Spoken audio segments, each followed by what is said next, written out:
Hey YouTube, Kira Twig here, bringing you all my Shining Sarcophagus Yu-Gi-Oh! Deck profile for April 2024. Wanted to bring you all the, I would say, most hyped up deck from the Legacy of Destruction booster set, and that is the Shining Sarcophagus deck. This deck focuses on using all of the monsters that Yugi used during his duel against Bakura, and then later against the Pharaoh, the many different forms of the newly evolved cards, including Silent Magician 0, Silent Swordsman 0, Gandora G, the Dragon of Destruction, and many others. It's a pretty simplistic playstyle that focuses on utilizing Shining Sarcophagus, and we'll be getting even more support in the Infinite Forbidden booster set, but with the support we have from Legacy of Destruction, I wanted to bring you all my version of the deck. So let's go ahead and get started with the deck profile. So we'll go ahead and start off with the main deck monsters. For Yugi's different monsters, his boss monster to go into was Gandora G, the Dragon of Destruction. It gains 300 attack for each banished card. You can use each of the following effects of Gandora G, the Dragon of Destruction, once per turn. If you control Shining Sarcophagus, you can special summon this card from your hand. You can pay half your life points, destroy as many other cards on the field as possible. You do banish them, then special summon one level 7 or lower monster that mentions Shining Sarcophagus from your deck and increase its level by the number of cards destroyed by this effect. So this is meant to in turn go with the different, Silent Magician or Silent Swordsman monsters, raising their level to gain the different card effects depending on what you summon, but being a very easy summon of a monster in the form of Gandora, and then just being able to pay your life points to be able to destroy all the cards in the field makes it more of a board wipe boss monster, but you need that attack gain for your many other different banishes. That's why we run other cards in the deck that can help with the banish play, like Pot of Extravagance to help out with that. We don't really go into the extra deck much with this deck, so most of the cards in the extra deck will just be used as resource for those banish plays.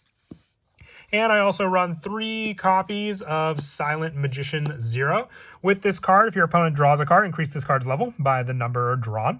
And this card's level is higher than its original level. It gains attack equal to the difference, times 500. So for every level it gets, it gains 500 attack. And when your opponent activates a spell card or effect, while you control Shining Sarcophagus, quick effect, you can negate the activation. If you do increase this card's level by 1, you can use this effect of Silent Magician 0 once per turn, but being able just to have the use of Shining Sarcophagus on the field, and then also be able to just negate the activation when your opponent activates a spell card, gives it more of a lockdown play that we can remember from the original Silent Magician monster. For our other 3-ofs that I run in the deck, also 3 copies of Gadget Trio.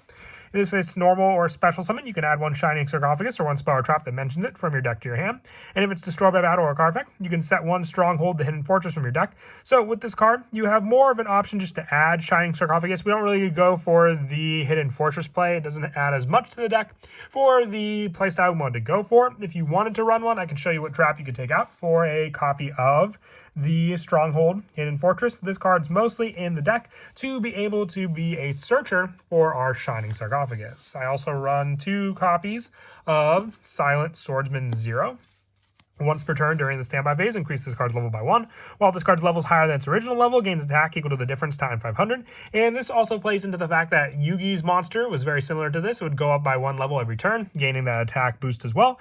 And when your opponent activates a card effect that targets Shining Sarcophagus or a monster that mentions it you control, you can negate the activation. So more protection for your actual Shining Sarcophagus cards using this monster. And then also being able to increase this card's level by 1. So you have the protection in the form of Shining Swordsman 0 and Silent Magician 0, all the cards that Yugi used in the same way against, the Pharaoh and Bakura, with the last of our Shining Sarcophagus monsters being 1 more Marshmallow. While you control Shining Sarcophagus, this card cannot be destroyed by battle. Also, your opponent monsters cannot target monsters for attack except for this card, and you can only use each of the following effects of more Marshmallow once per turn during your opponent's turn. If you control Shining Sarcophagus, quick effect, you can special summon this card from your hand, and if this card is destroyed by a card effect, you can special summon 1 more Marshmallow from your hand, deck, or graveyard, but banishment except for this card. Well, I don't go for the special summon of Mario Marshmallow as much. I mostly just have the 1 copy in the deck as more of a defensive play to have your opponent need to attack into this as if you had the more Marshmallow glasses, and so I can get some of the more needed cards in the deck out on the field also. And then lastly, for the main deck monsters, 3 copies of Ash Blossom and 2 copies of Nibiru. As I said, we had to go for more of a generic lineup as well until we can get more of the cards in Infinite Forbidden for the deck, including Summon Skull and the Dark Magician form of the Shining Sarcophagus cards. If you didn't want to run Nibiru, you can always increase the number of more Marshall Melons by taking out copies of this for more copies of this card. And that is it for the main deck monsters. We'll now move on to the spells. I run 3 copies of Shining Sarcophagus. It cannot be destroyed by monster effects. You can only use each of the following effects of Shining Sarcophagus once per turn. During your main phase, you can add 1 card that mentions Shining Sarcophagus from your deck to your hand, except for Shining Sarcophagus. If your opponent special summons a monster from the graveyard, except during the damage step, you can discard 1 spell, then target one of those monsters and send it to the graveyard. So this plays into the fact that, Yugi used Gold Sarcophagus against the Pharaoh, had the same card in his Shining Sarcophagus, Monster Reborn, as the Pharaoh did, to stop the Pharaoh from activating Monster Reborn and sending Slifer back to the graveyard. You have more of a protection play with this card as well, because then you're able to destroy as many other cards on the field with Gandora, but you can protect the Shining Sarcophagus with its own effect and not lose it when you activate Gandora. I also run 3 copies of Future Silence, a quick play spell. You add 1 monster that mentions Shining Sarcophagus from your deck to your hand. Then if you activate this effect during the battle phase while you controlled Shining Sarcophagus and a monster that mentions it, each player draws, so they have 6 cards in their hand. So this is more on the lines of, a card of Sanctity like effect, but being able to add in turn cards like Gadget Trio, which can add the actual Shining Sarcophagus, can just help with more and more search power in the deck altogether. And also 2 copies of Ties That Bind. If you control a Shining Sarcophagus and a monster that mentions it, special summon up to 2 level 4 lower monsters with different names that mention Shining Sarcophagus from your hand and or deck. Also for the rest of this turn, after this effect resolves, you cannot special summon from the extra deck. So this is once again the restriction I said with the extra deck plays, but still being able to use Ties That Binds just to set up monsters that can then protect my own cards, or go for like the Marshmallow play as more of a defensive wall, once again plays into that play style that Yugi went for. More of a stall tactic until you can go into the bigger boss monster we run in the deck as well. And I also run 2 copies of Turn Silence. Target face-up cards you control increase its level by 3. Also, if you activate this card in response to your opponent's monster effect activation while you control Shining Sarcophagus and a monster that mentions it, negate the opponent's effect during damage calculation. If you're a monster that mentions Shining Sarcophagus battles, you can banish this card from your graveyard and end the battle phase. So more protection as well using this card, but still being able to make use of a card that can in turn negate an opponent's effect while boosting up the level and attack of one of your other cards in the field, making it all the more difficult for your opponent to get over that card.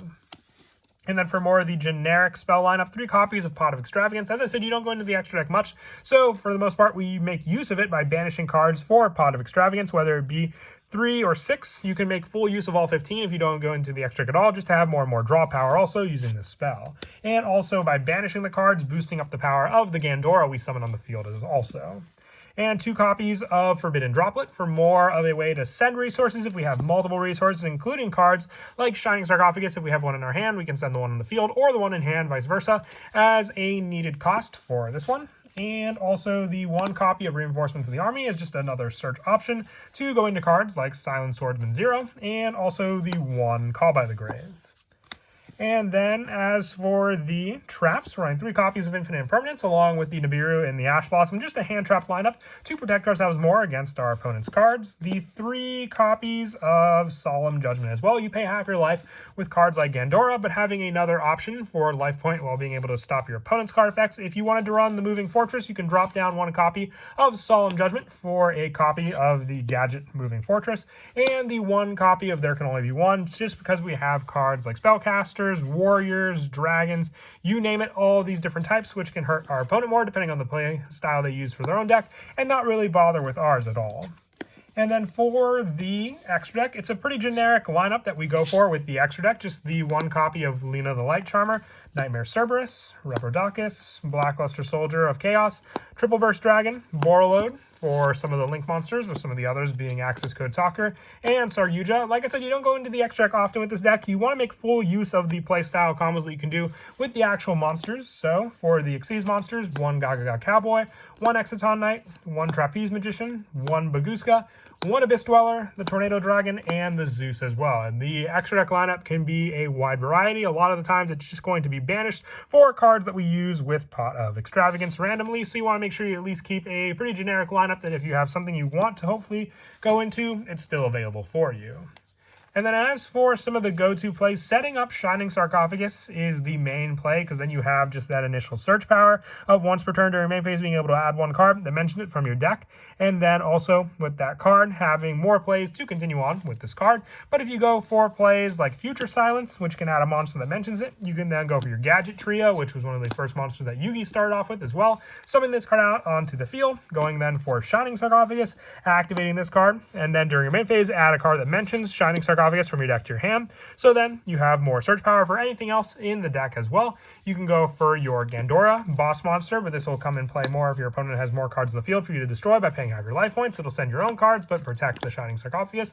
It's a very fun play style, because then you also have cards that can special summon. It's very easy to use as well. Just if you open up the specific card, using it most of the time is the right play to go for, because it just grabs you either monsters on the field or relying on the raised level of those cards based on what your opponent does.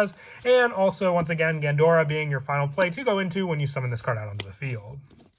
But that is it for the deck profile. I hope you all enjoyed. Like I said, very happy with the results of the deck, and I'm sure we'll get more support with the form of the Dark Magician and the Summon Call in the next pack as well to look forward to. But as always, until next time, please don't forget to leave a like and subscribe, and Kira Twig out.